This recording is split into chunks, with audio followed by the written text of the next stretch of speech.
Hi, my name is Christina and I am your librarian here at Christina's Bookshelf. And today I am bringing you Finding Mr. Wright, Leanin N, like the letter N Ranch, #2 by B.A. Tortuga. Commitment Ranch was the first one. I have a review of that. I will link it here. Ford and Sony were a good couple to get to know. In this one, we get Mason and Noah. Mason is a wedding/event planner and does a lot of events at the Leanin N Ranch because it is queer friendly. Well, he has this huge wedding that's coming up. Some oil tycoon is paying for his sibling's wedding to marry the man of their dreams, and Mason has gone all out.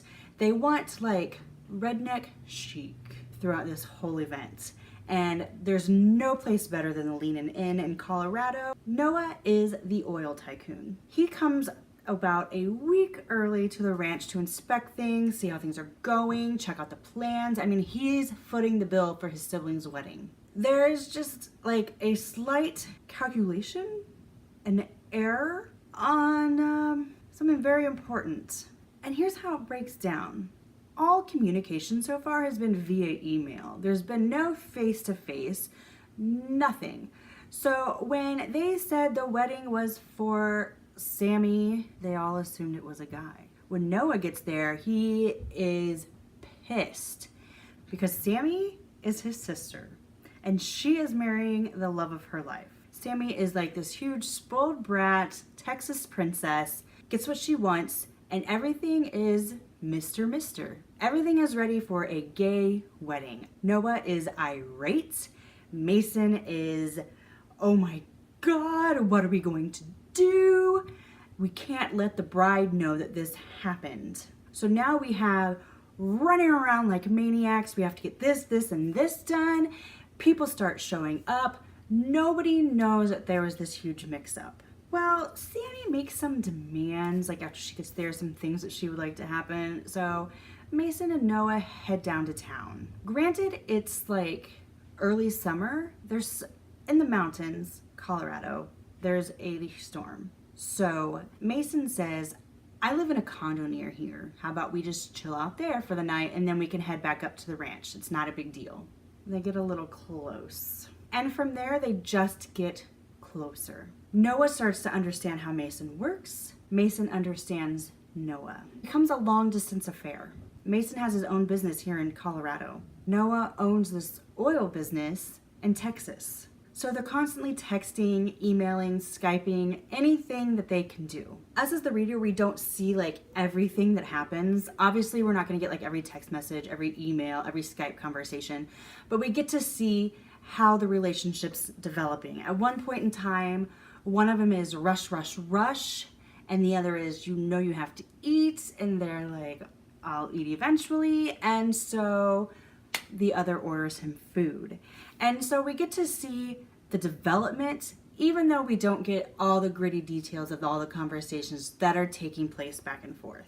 The angst of the story, obviously with it being a long distance, with Noah having all this money, protective parents, and then who really is Mason? You can kind of see where it's gonna go, where it's gonna clash, where there's going to be a breakdown.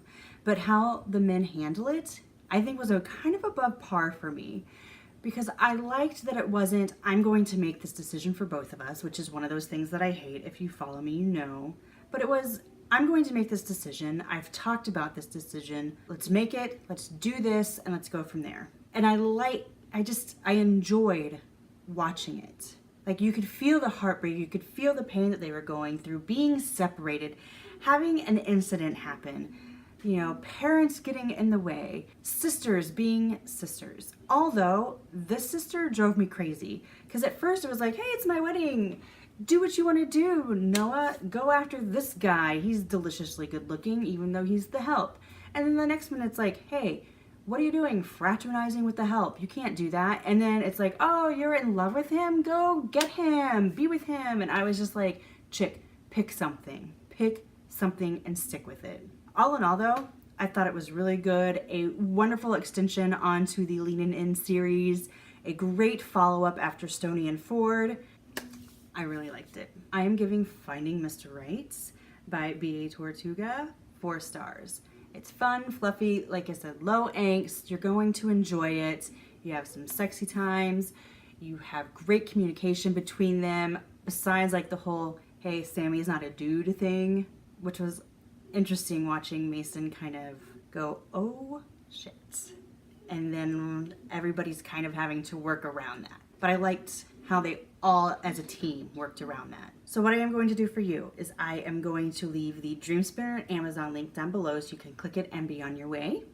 If you've enjoyed this review, I'm gonna ask that you give me a like, leave me a comment. I love to interact with all of you guys, and go ahead and hit that subscribe button. I'm recovering from surgery, so I honestly don't know when new content will come out, but that is the magic of the subscribe button, is that you will get a notification when I have something new for you. If you like me and think this chick's pretty awesome, down below I will leave stalker links aplenty. Go, click, investigate, enjoy. If you have a book or an arc you'd like me to read, or some light editing proofreading you would like done, you may request via website. Finding Mr. Wright's Leanin N #2 by B.A. Tortuga, published by Dream Spinner Press, 4 stars. Bye. Hi, my name is Christina and I am your librarian here at Christina's Bookshelf, and today I am bringing you Commitment Ranch by B.A. Tortuga and Dream Spinner Press. This is book 18 in their Dream Spun Desire series. This is actually the first one that I've read. I've honestly wanted to read every single one of them. I have not had the time. And so when I saw this one come up available for me to read, I was like, yes! Because I love how they're taking like all these different tropes that you see in the romance community and